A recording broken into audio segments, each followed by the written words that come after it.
وعلیکم السلام ورحمۃ اللہ وبرکاتہ۔ جمعے کی رختوں کے متعلق بھائی کا سوال ہے۔ تو محترم بھائی، جمعے کی رختوں کے حوالے سے ابو ہریرہ رضی اللہ عنہ سے مروی حدیث ہے، آپ علیہ السلام نے فرمایا جو جمعے کے دن غسل کرے پھر جمعہ کے لیے آئے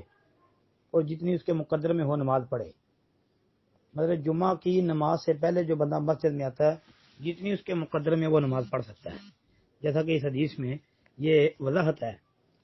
کہ فرمایا جو جمعہ کے دن غسل کرے پھر جمعہ کے لیے آئے اور جتنی اس کے مقدر میں ہو نماز پڑھے، پھر خاموشی سے اس وقت تک بیٹھا رہے جب تک امام خطبے سے فارغ نہ ہو، پھر امام کے ساتھ فرض نماز ادا کرے، اس کے دونوں جمعے کے درمیانی گناہ معاف کر دیے جائیں گے اور مزید 3 دن کے اور بھی۔ مطلب یہ ہے کہ جمعے سے پہلے بندہ مسجد میں آتا ہے، خطبہ شروع نہیں ہوا، خطبہ شروع ہونے سے پہلے جتنی مرضی رکھتے پڑھ لے، 2 4 6 8 10 جتنی مرضی، کوئی شریف پابندی نہیں ہے جی۔ اور اگر خطبہ شروع ہو چکا ہو، خطیب صاحب خطبہ دے رہے ہوں، تو پھر کوئی بندہ مسجد میں آئے تو پھر اس کو 2 رکعتیں پڑھ کے پھر بیٹھنا چاہیے، جیسا کہ اس حوالے سے حدیث آتی ہے کہ نبی علیہ السلام خطبہ ارشاد فرما رہے تھے، ایک آدمی آیا مسجد میں بیٹھ گیا، آپ نے فرمایا، اس سے پوچھا کہ آپ نے نماز پڑھی ہے؟ اس نے کہا نہیں۔ نبی نے فرمایا قم فصلی رکعتین، کھڑا ہو جا اور 2 رکعت نماز ادا کر۔ یہ صحیح بخاری کی 931 نمبر حدیث ہے اور صحیح مسلم 875 نمبر پر، اس کے علاوہ ابو داؤد ترمذی وغیرہ کے اندر بھی آتی ہے جی۔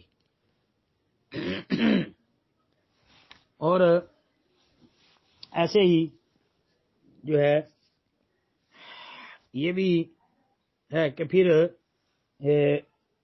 فرض نماز امام صاحب کے پاس ساتھ پڑھنی ہے 2 رکعتیں،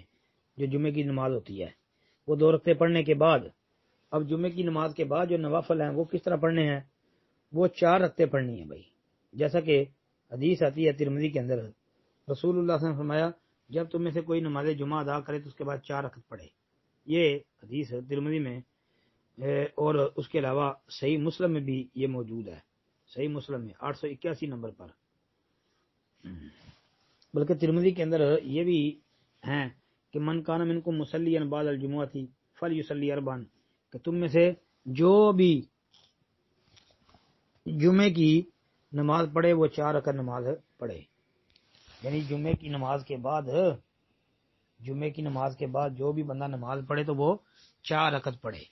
یہ جمعے کی نماز کے بعد کی رکعتوں کے متعلق ترمذی میں 4 رکعتوں کا ذکر ہے، تو اس لیے 4 رکعتیں پڑھنا 2 کر کے یہ افضل ہے، کیونکہ نبی علیہ السلام کی حدیث ہے کہ صلاۃ اللیل مثنا مثنا، رات کی نماز نفل 2 رکعتیں، اور ایک حدیث میں صلاۃ اللیل والنہار مثنا مثنا، نفل نماز جو ہے وہ دن اور رات کی 2 رکعتیں، تو اس لیے 2 رکعتیں کر کے پڑھنا افضل ہے جی۔ تو لہذا 4 رکعتیں پڑھنا یہی فضیلت والا عمل ہے جی۔ السلام علیکم ورحمۃ اللہ وبرکاتہ۔